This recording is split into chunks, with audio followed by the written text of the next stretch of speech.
Two, three. Hey, everybody, welcome back. This is Jack, man. So I'm just gonna talk to you real quick on a topic: the science that impacts the sleep of mental health. This is just relevant, for people because we all go to sleep, right? So welcome back. Like I said, like, subscribe. Help us grow. Get us to 1K. Get a lot of. I'm looking at the analytics, and a lot of people is listening to our content, but they're not subscribing.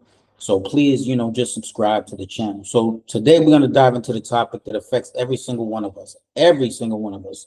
Nobody on this planet if this doesn't affect, which is sleep. So specifically, we're going to explore the science behind sleep and its profound impact on mental health. So grab your seat or wherever you are on your couch and so on, and let's just get started, all right? Like again, my name is Jack's Views. I just started my YouTube channel, and I appreciate if you're a returning subscriber and not subscriber, and you just listening to me. So sleep is a fundamental part of our lives. Would you agree? Would you agree? Yet many of us don't even appreciate how important it is to us. On average, we're supposed to be getting like 7 to 9 hours of sleep per night. How many hours do you get, man? Stop lying. Don't lie to me, man. How many hours are you getting of sleep? Me, I probably get 4 to 5. I ain't even gonna lie to you. I got a lot of stuff on my mind, a lot of working late hours and so on. But on average, you're supposed to be getting 7 to 9 hours. But did you know that sleeping isn't just like a passive state? It's an active process crucial for both physical and mental well-being. So, you know, help us, like we talked about, there's a mental health thing as well. So it's just both physical and mental. So it helps us in both those areas as well. So let's break it down. When we sleep, our brains don't just shut off. Instead, they're going through several stages, which is REM, which is rapid eye movement and non-REM sleep. At each, these stages play a different role in maintaining our health. So if you didn't know, REM sleep is what? Rapid eye movement. Yeah, you got that correct. So during non-REM sleep, which includes deep sleep stages, I had a watch, if you use an Apple Watch and all these different type of devices and stuff, sometimes they'll even tell you, when you go into deep sleep and when you don't go into deep sleep. And I did it a few times and realized I was only in deep sleep maybe 20 minutes, 15 minutes, and so on throughout the night. So hey, go ahead and try it. Look up online, see what actually could track your sleeping. But our bodies repair and regenerate tissue, build bone and muscles, and strengthen the immune system. REM sleep, on the other hand, is where most of our dreaming happens, and it's crucial for cognitive functions like memory consolidation and emotional regulation. So I already told you non-REM and REM. So I'm gonna ask you a question. In which of those two do you have dreams in? I'll wait. I'll wait. Okay. You got it right. REM sleep, right? So now let's talk about mental health, though, real quick. Research has shown that poor sleep and sleep disorders can significantly impact our mental health. And I believe that is true. I don't know what you think, but it does impact our mental health. For instance, insomnia is linked to increased risk of depression and anxiety. So if you're not getting enough sleep, maybe you start getting depressed and so on. So in fact, studies have found that people with chronic insomnia are more likely to experience mood disorders compared to those who sleep well. So how's your mood? How do you feel? Are you depressed? Let's check your sleep, man. Let's check your sleep. So why does this happen? One reason is that sleep deprivation affects the brain's ability to regulate emotions. So if you are too tired, or if you're not getting enough sleep, you might be very moody. And now you're just confrontational for no reason, right? The prefrontal cortex, which helps us manage our thoughts and feelings, doesn't function as well as when we're sleep deprived. Meanwhile, uh, it affects our emotional responses. We become more reactive, making us more susceptible to stress and negative emotions. So, what's one of the things that we all got to do eventually? Is sleep, right? So we got to make sure we take care of that.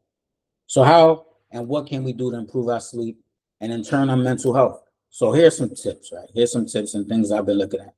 So try to get a sleep schedule if you can. Try to go to bed and wake up at the same time every day, even on weekends. This helps maintain your internal clock on the inside, right? So it's important for kids as well. So you're thinking of yourself, right? You're only thinking of yourself. Stop being freaking it's just all about me. But you know, it's also important for kids. So if your kids are not going to sleep and they're acting moody or they're sleep deprived and they're probably acting out, who knows? Sleep is probably one of those things. So create a relaxing bedtime routine.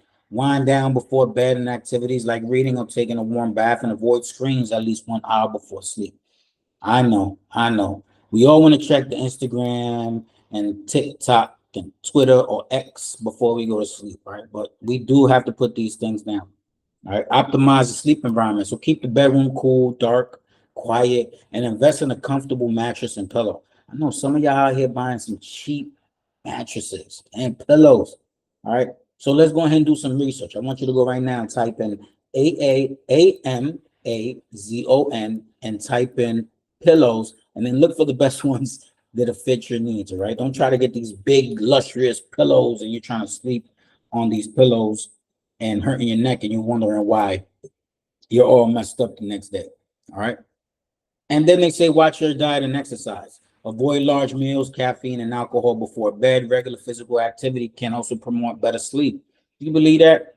I think so. You know, so my journey back now with diet and exercise, I'm just getting back into. I used to be in the military, very physically fit, and then obviously I got out, and then kind of let it go. And then I realized I did fall into depression. You know, it could have been anything, could have been relationships, who knows, and started going into other things like, yes, drinking my glass of wine and, trying to do other things. But once I started getting back into my diet and exercise, I started realizing I felt better in the morning.